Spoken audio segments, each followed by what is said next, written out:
Your eyes will be opened and you will be as gods, knowing good and evil. These are the words the serpent used to deceive Eve in the Garden of Eden. His methods have not changed. He is using the same line to deceive the children of darkness. They are being seduced into believing that they will be gods when they receive the hidden knowledge from fallen angels.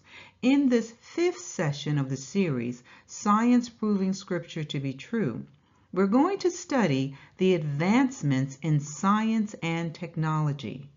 Were those advancements the result of the knowledge given to them by demonic forces? Based on Scripture, the fallen angels taught men things that would corrupt them and cause them to destroy themselves. They created disorder and confusion. So let's begin by examining the consecutive rise of the 4 world powers in Nebuchadnezzar's vision. Now let's read the interpretation of the dream that Nebuchadnezzar had when the Most High gave Daniel the interpretation. And this is coming from the book of Daniel, chapter 2, 36 through 45. So Daniel says, now we will tell the interpretation of it before the king. He says, you, O king, are a king of kings. Notice he did not say the king of kings, the king of kings. No, he says, you are a king of kings. For the God of heaven has given you a kingdom, power, strength, and glory.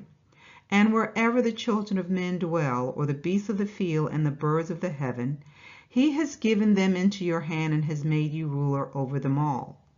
You are this head of gold. But after you shall arise another kingdom inferior to yours, then another, a third kingdom of bronze, which shall rule over all the earth. And the 4th kingdom shall be as strong as iron, inasmuch as iron breaks in pieces and shatters everything, and like iron that crushes, that kingdom will break in pieces and crush all the others. Whereas you saw the feet and toes partly of potter's clay and partly of iron. The kingdom shall be divided. Yet the strength of the iron shall be in it, just as you saw the iron mixed with ceramic clay. And as the toes of the feet were partly of iron and partly of clay, so the kingdom shall be partly strong and partly fragile. As you saw iron mixed with ceramic clay, they will mingle with the seed of men. But they will not adhere to one another, just as iron does not mix with clay. And in the eyes of these kings, the God of heaven will set up a kingdom which shall never be destroyed. Let me read that again. In the days of these kings, the God of heaven will set up a kingdom which shall never be destroyed. And the kingdom shall not be left to other people. It shall break in pieces and consume all these kingdoms, and it shall stand forever. Inasmuch as you saw that the stone was cut out of the mountain without hands, and that it broke in pieces the iron, the bronze, the clay, the silver, and the gold, the great God has made known to the king what will come to pass after this. The dream is certain, and its interpretation is sure. So let's look at this chart and identify the kingdoms being referred to in the vision. And you see that it begins with the head of gold representing Babylon, and they were in power from 605 BC to 539 BC. And then that second kingdom represented the Medes and the Persians from 539 BC to 331 BC. This is the breast and arms of silver here.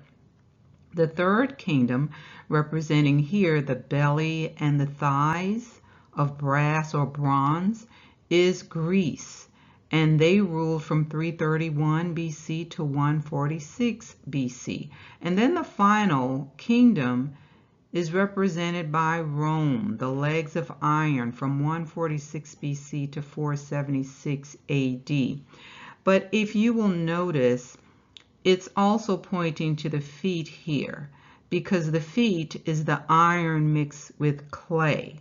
And it has from 476 AD to present day. This is going to be the kingdom in power in the last days, we're talking about now, until this rock, which represents the kingdom of the Most High, comes to destroy these kingdoms right here.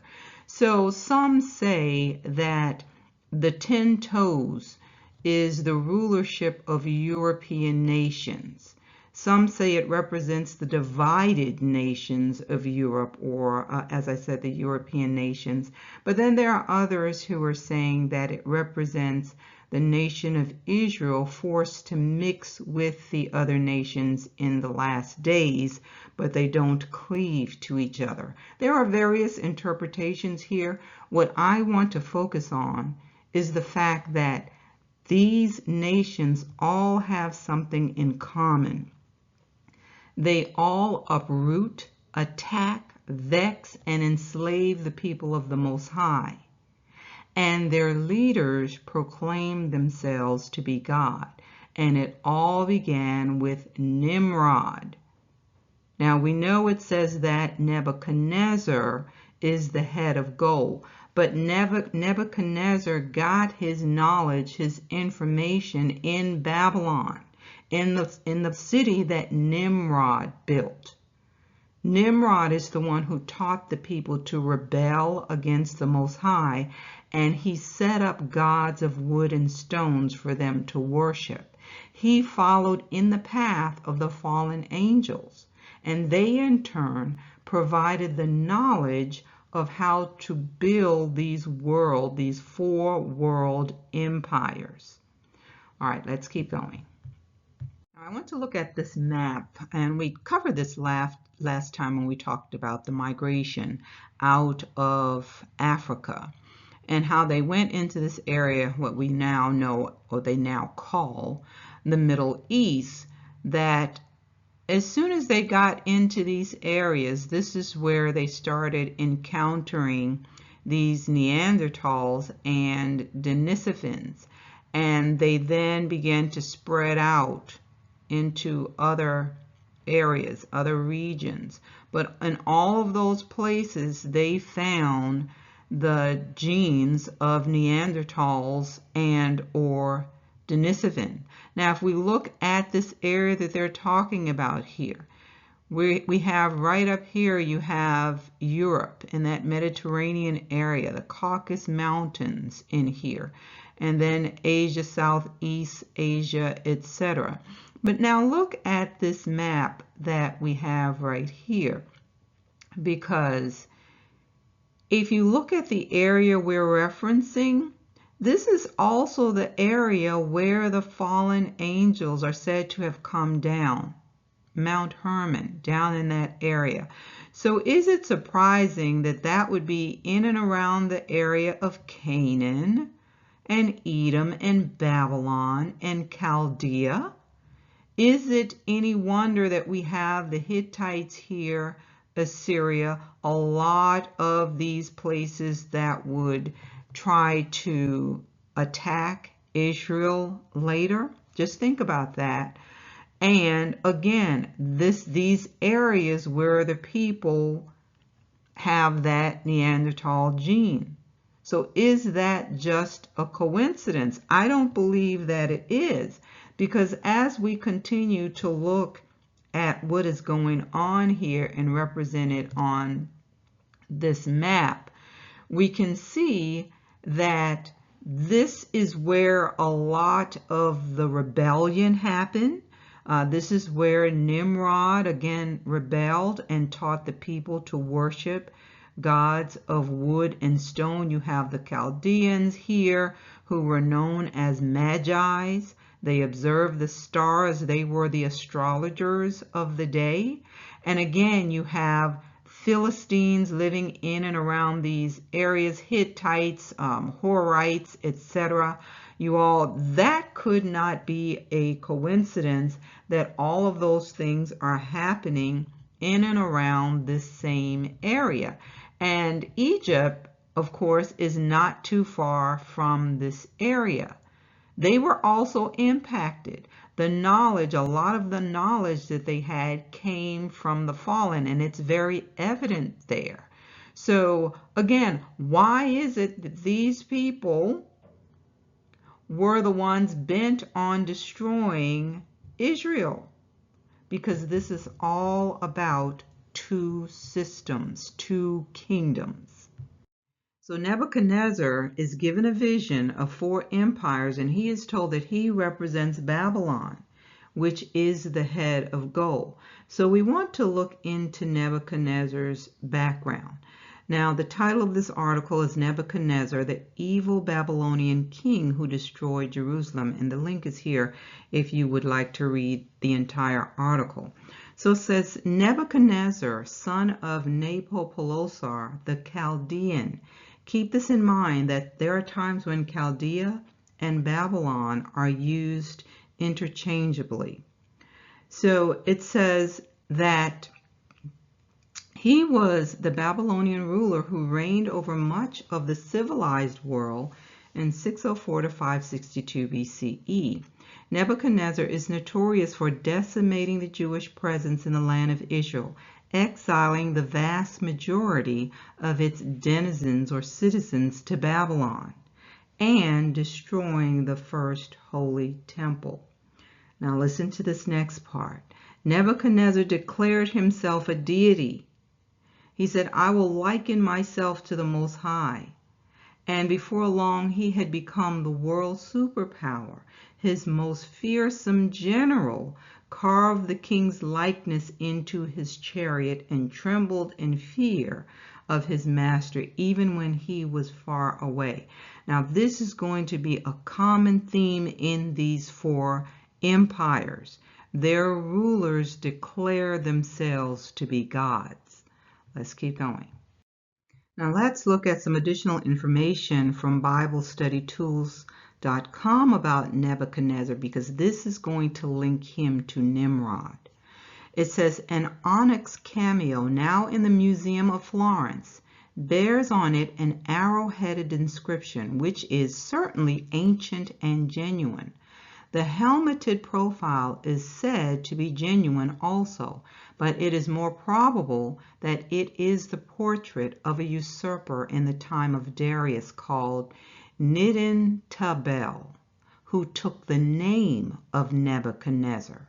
The inscription has been thus translated in honor of Merodach, his lord. Nebuchadnezzar, king of Babylon, in his lifetime had this made. And we'll find out more about Merodach in a minute, but I'm sure most of you know that that is another name for Nimrod. So it says, a clay tablet now in the British Museum bears the following inscription, the only one as yet found which refers to his wars. In the 37th year of Nebuchadnezzar, king of the country of Babylon, he went to Egypt to make war. Amisis, king of Egypt, collected his army and marched and spread abroad. Thus were fulfilled the words of the prophet Jeremiah in Jeremiah 46:13 through 26 and Ezekiel 29:2 through 20.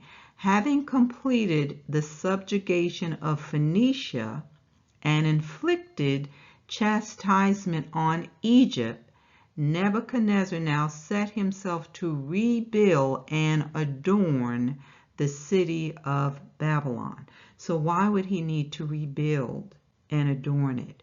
Because if you remember, they had built the Tower of Babel in Babylon, and the Most High destroyed a portion of it.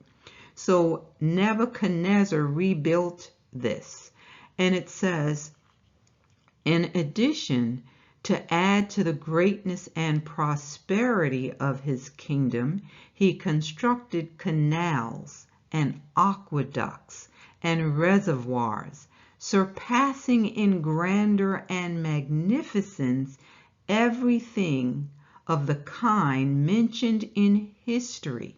And this is referenced in Daniel 2:37. It says he is represented as a King of kings, ruling over a vast kingdom of many provinces, with a long list of officers and rulers under him, princes, governors, captains, etc. So where did he get the knowledge to build all of this? It came out of Babylon. Where did Nimrod get it? From the fallen angels. Let's keep going. So this article tells us that Marduk is the Hebrew form for Marduk, the most important Babylonian god. And that's why in the previous article it said that the inscription listed this person as the Lord of Nebuchadnezzar. And it says, the Babylonian king Marduk-Baladan and evil Merodach were undoubtedly named after this god, with the rise of Babylon to prominence because of King Hammurabi's making it the capital of Babylonia. Merodach likewise increased in importance. The attributes of earlier gods came to be assigned to him.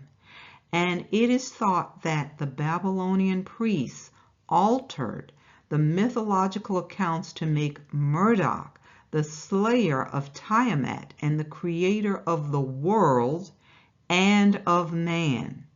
Babylonian texts identify Marduk or Marduk as the son of E, the god presiding over the watery element, the consort of Sarpanatu, and the father of Nebo.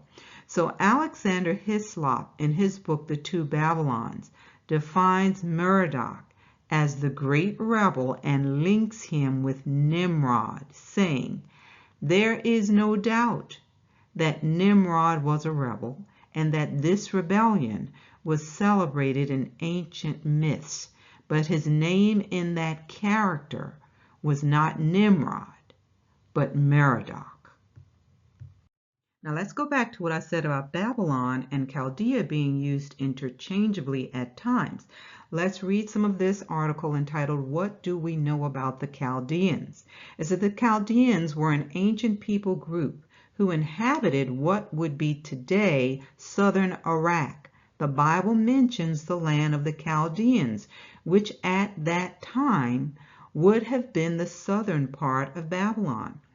Ur of the Chaldeans was a city-state in the land of the Chaldeans, and it was the home of Abram, who later became Abraham, the father of the nation of Israel. So I'm going to drop down. It says, a group of advisors to King Nebuchadnezzar were referred to as the Chaldeans. The Chaldeans were known as a highly educated group, especially skilled in astrology and astronomy. You all, this is why the Most High told Abraham to get away from these people. They were pagans.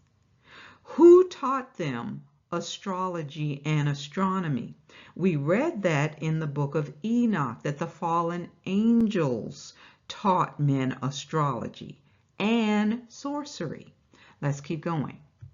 So I hope you're understanding that there are two systems functioning in the earth. It's the war between the kingdom of light and the kingdom of darkness. Note that Messiah said we should pray, thy kingdom come, thy will be done in earth as it is in heaven.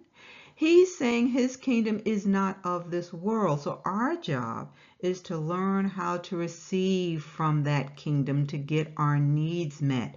Matthew 6:33 says to seek the kingdom of Yah first and all of its righteousness, and all things will be added to you. So the way to receive is to make an exchange. You exchange the lie for the truth.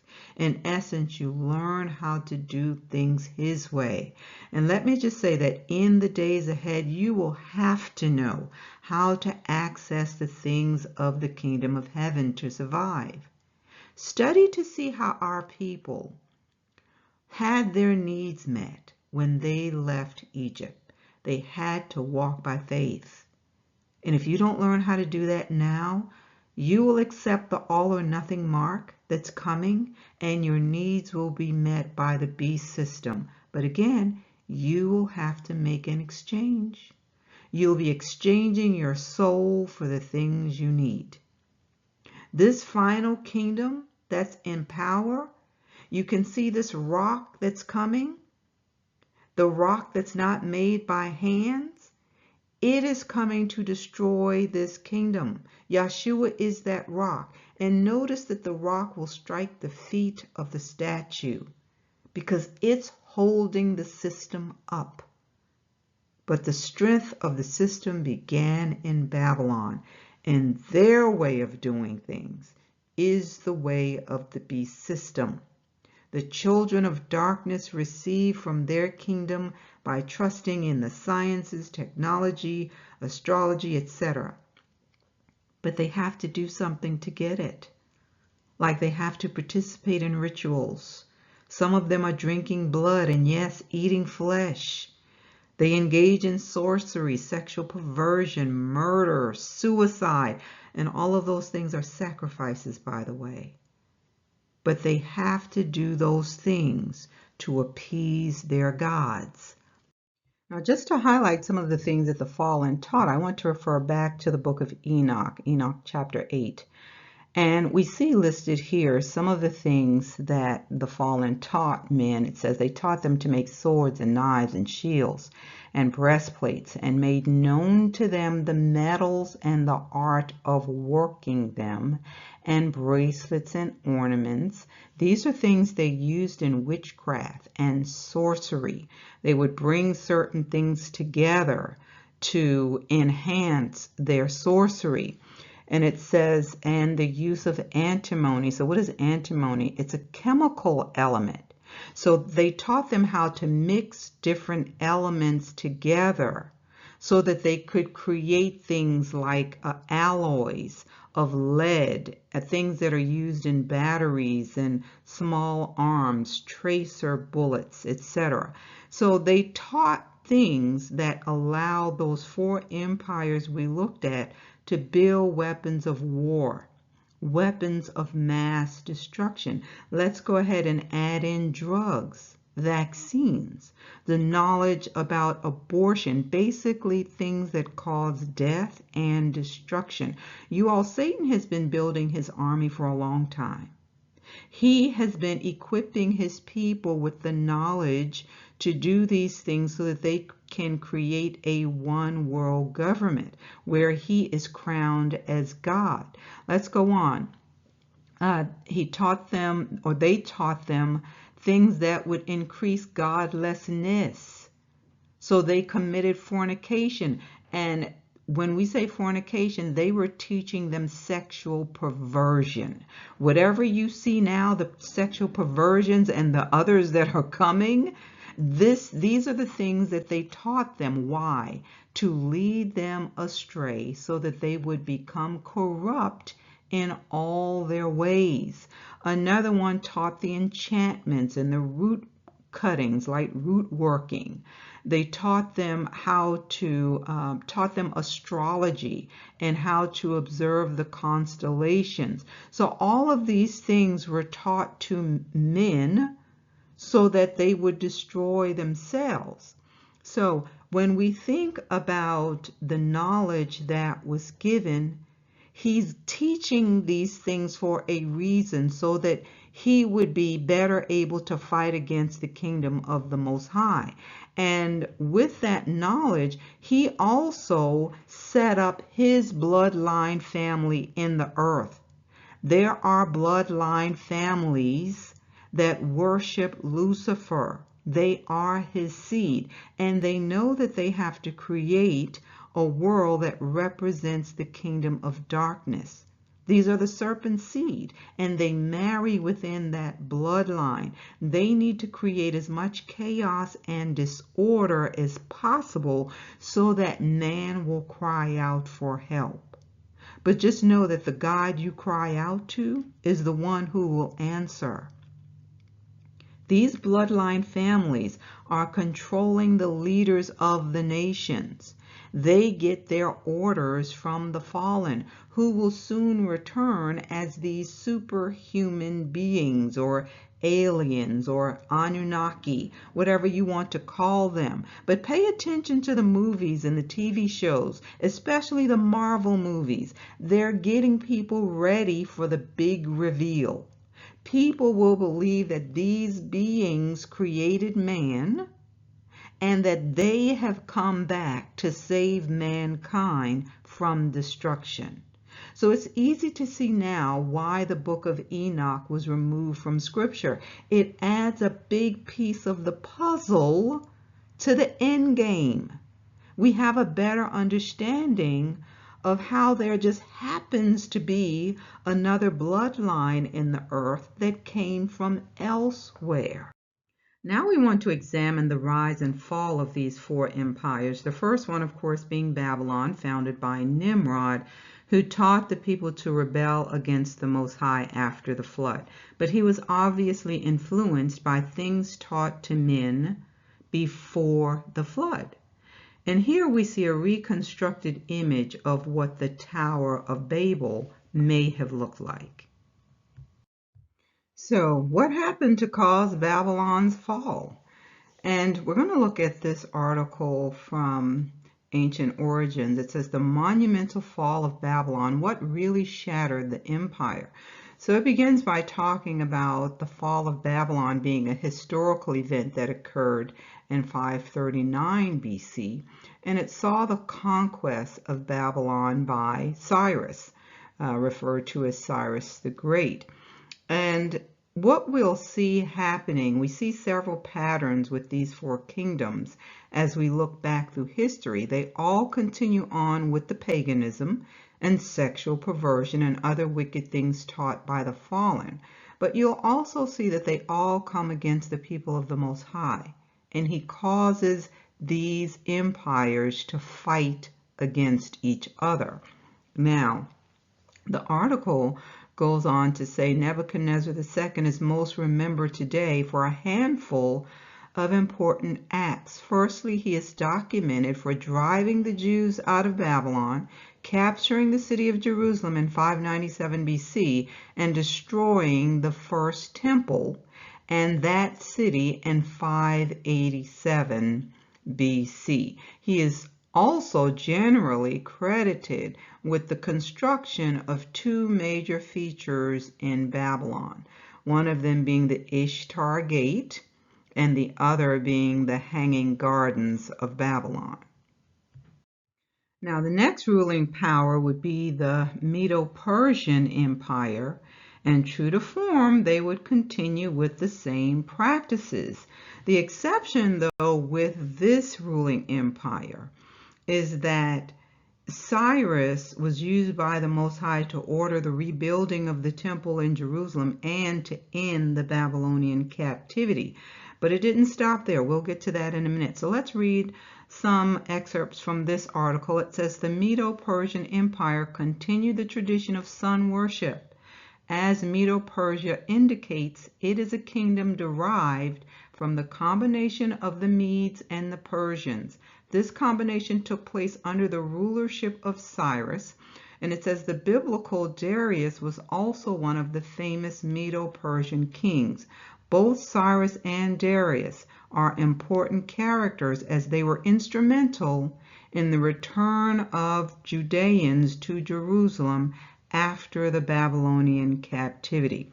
But let's keep going with this. Now, the article goes on to say that God raised up Medo-Persia, made it a great power, and enabled it to conquer Babylon in order to end the Babylonian captivity of the Jews, return them to their homeland, and rebuild Jerusalem and the temple. It says in 538 BC, King Cyrus ended the Babylonian captivity of the Jews and permitted them to return home to begin rebuilding. But let's go on. It says Satan used Medo-Persia as a tool to try to annihilate the nation of Israel. This was the story of Esther. It says Haman, a wicked high official of that kingdom, persuaded a Medo-Persian king to decree that all the Jews be killed in one day. Apparently, Haman was influenced by the prince of the kingdom of Persia, a high-ranking evil angel assigned by Satan to influence Medo-Persia against Israel. So, we can see that these kingdoms, these nations, are used as a chastening rod against Israel, but they are also used to help the people of the Most High when necessary. So we see that they can only go so far when it comes to us. Now, this article from History Stories asks, how did Alexander, and I say the Greek instead of the Great, conquer the Persian Empire? And it says Alexander used both military and political cunning to finally unseat the Persian superpower. But should we expect to see the same patterns concerning paganism, sexual perversion, and attacks against the Most High people? Is that how he really conquered the Persian Empire? Let's see. We'll begin by looking at Alexander's parents, and I call him Alexander the Greek instead of Alexander the Great. But this is entitled Alexander the Greek's Father, Philip II of Macedonia. And it says, not only was he the father of Alexander, but he was also the main force behind the rise of Macedonia as a military power. As a youth, Philip was given by Ptolemy as a hostage following the murder of Philip's brother. So he was retained in Thebes, and it says it was there that he was taught military tactics and diplomacy. And interestingly, it was also during this time that Philip became involved in a homosexual relationship with the Greek generals, and it names the two. Let's keep going. Now let's turn to the mother, and I'll read an account given by Plutarch. He was a Greek philosopher, historian, biographer, and priest at the temple in Delphi. So we should assume that he knows what he's talking about when he writes about the history of the Grecian Empire. So it's entitled The Mother of Alexander the Greek, Olympias. So it says Alexander was one of the greatest leaders and conquerors that the world has ever seen. However, Alexander would have never gone on to create one of the greatest empires in the ancient world without his mother, Olympias. So her family supposedly descended from a former mythological Greek king. So she marries Alexander's father, Philip, in 357 BC. Now, look at what it says in the last paragraph. Philip walked in to find Olympias sleeping with snakes, which basically brought an end to their relationship. It says she was known to be a devout member of the cult Dionysos. So in Greek mythology, or Dionysus in Greek mythology, was the son of Zeus and Semele, who had a cult dedicated to him. Olympias who was a longtime member of the cult, may have introduced the practice of snake handling to the cult. So you all, I found several sources saying that she was actually being intimate with the serpent.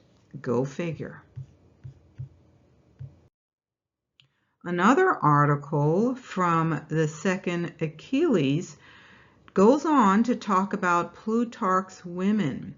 And it says, in Plutarch's words, Olympias was an initiate of the all-female Orphic religion, which engaged in the orgiastic rites of Dionysus.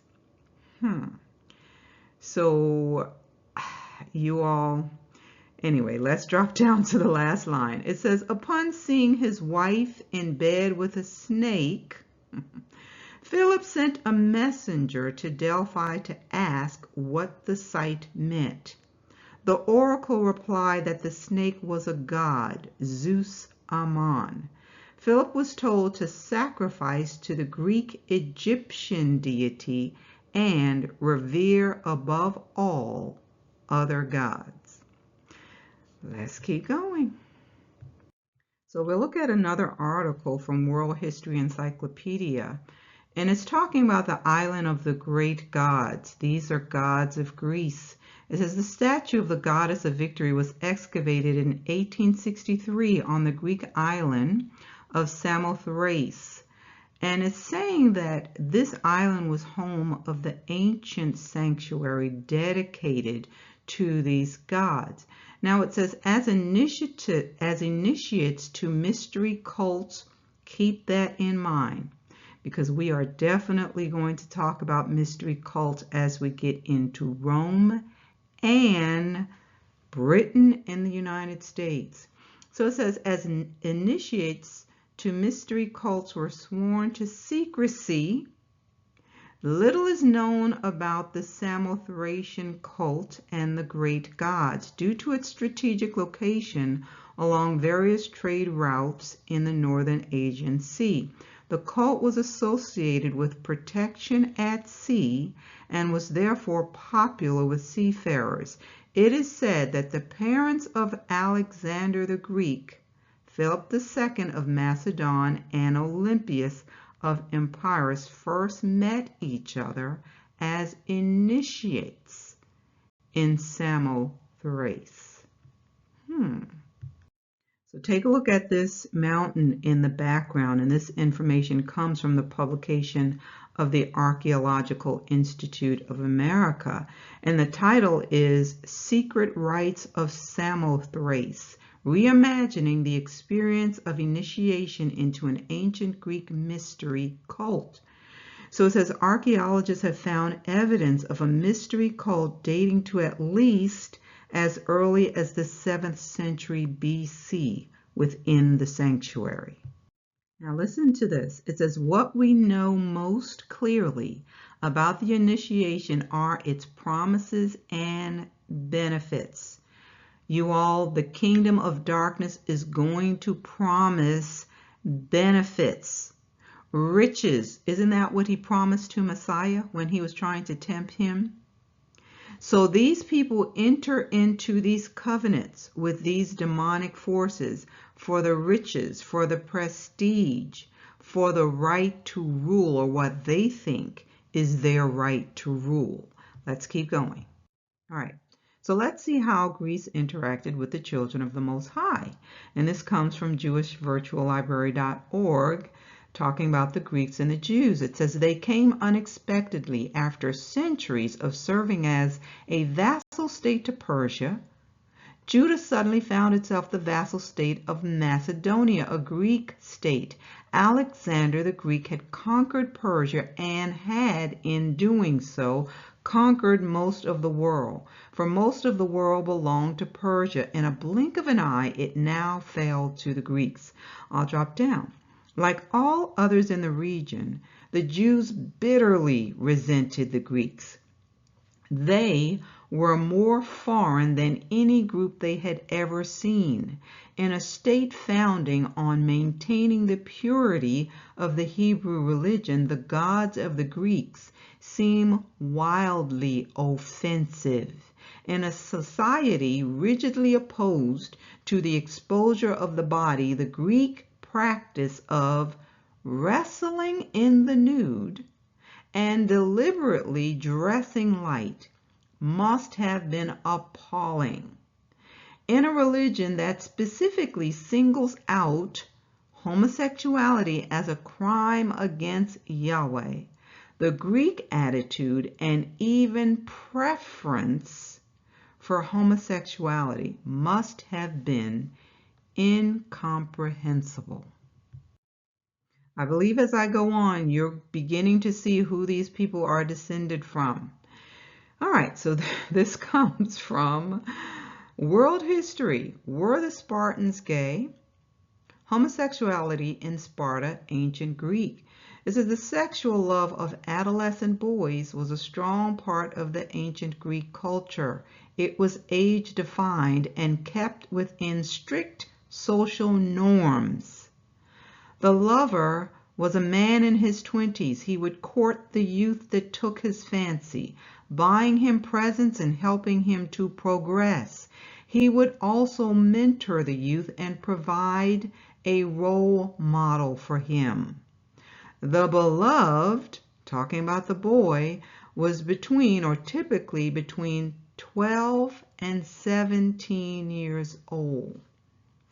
His role in the relationship was always that of a passive receiver, and the relationship was expected to end once the boy became a man himself and looked for his own eromenos.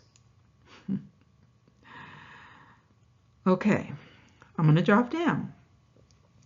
All, did I say all? All Spartan males underwent full military training from the age of 7 years.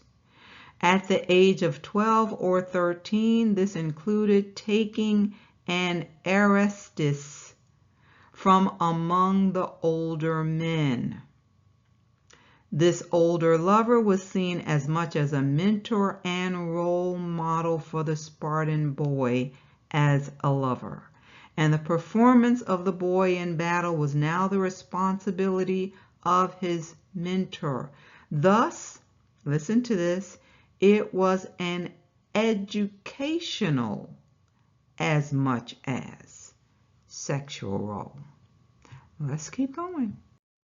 And I'm really taking my time on the Greek culture because you're going to see how this passed on from Babylon and how it's really beginning to take shape in the Greek culture. But then when we get to Rome and the cultures we have today, you'll see the connection. So this comes from Ancient Origins.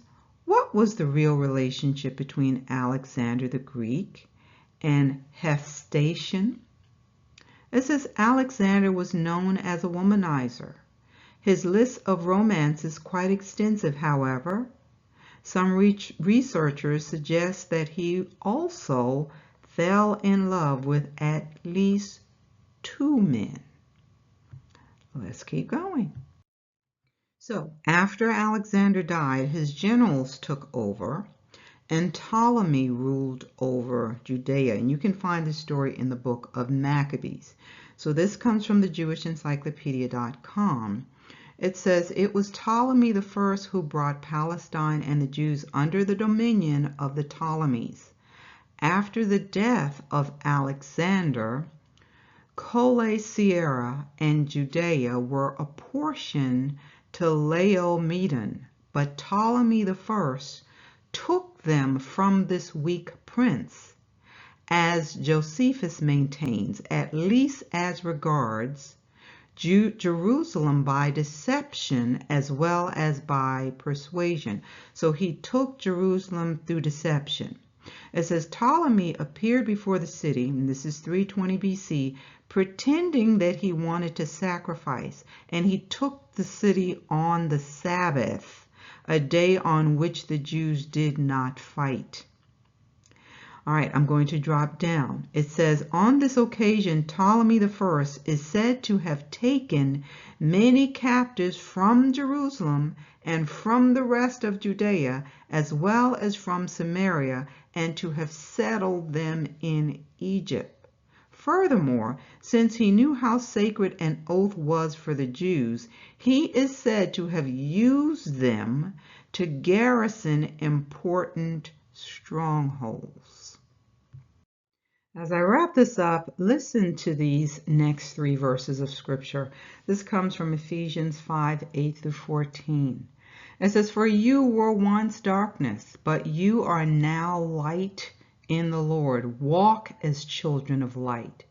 For the fruit of the Spirit is in all goodness, righteousness, and truth, finding out what is acceptable to the Lord, and have no fellowship with the unfruitful works of darkness, but rather expose them. For it is shameful even to speak of those things which are done by them in secret. But all things that are exposed are made manifest by the light. For whatever makes manifest is light. Therefore, he says, awake, you who sleep, arise from the dead, and Christ will give you light." 2 Corinthians 6:14, "Do not be unequally yoked together with unbelievers, for what fellowship has righteousness with lawlessness? And what communion has light with darkness?" Let's look at this from John 3:19-20. "And this is the condemnation, that the light has come into the world, and men loved darkness rather than light, because their deeds were evil.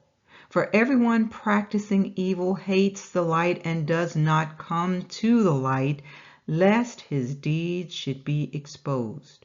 Now, what is the purpose of light? It reveals, it exposes, and it also gives knowledge. Knowledge of what? Things that can cause destruction.